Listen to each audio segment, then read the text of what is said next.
എല്ലാം മറന്ന് എല്ലാം മറന്ന് പുതിയൊരു ജീവിതത്തിലേക്ക് പോകുന്ന തന്നെയാണ് ഞാനിപ്പം. എല്ലാം മറന്ന് എന്താ പറയാ, പറയുന്നവർ പറയാ മനസ്സിലായി എന്ത് എല്ലാവരും വേറെന്തോ നാട്ടത്തിന് പറയാണ്, അവരെ മനസ്സിൽ സത്യാവസ്ഥ അറിഞ്ഞുകൊണ്ട് പറയാണെന്ന് മനസ്സിലായി. അപ്പോൾ എന്താ പറയുക, ഇപ്പോൾ ഇതിൻ്റെ ഇടക്ക് ഒരു കേസിൻ്റെ ഇത് വരൂലേ മാസത്തിൽ നമ്മൾ, ആ സമയത്ത് ഇവർ നമ്മൾ കറക്റ്റ് ഹാജരാവും, പോവും ഒക്കെ ചെയ്യും. പക്ഷെ ഇവർ എത്രയോ പേരെ സാക്ഷികളായിട്ട് വെച്ചിട്ടുണ്ട്.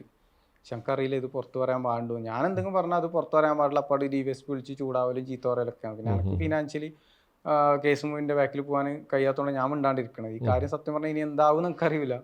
ഇതിൻ്റെ ബാക്കിൽ ഇനി ആൾക്കാർ വന്ന് ഞാൻ എന്തെങ്കിലും ചെറിയ കാര്യം ഇപ്പം പേര് വരെ എനിക്ക് പറയാൻ പറ്റൂലല്ലോ. എൻ്റെ മോൻ്റെ പേര് പറയാം, എൻ്റെ വൈഫിൻ്റെ പേര് പറയാൻ കഴിയില്ല.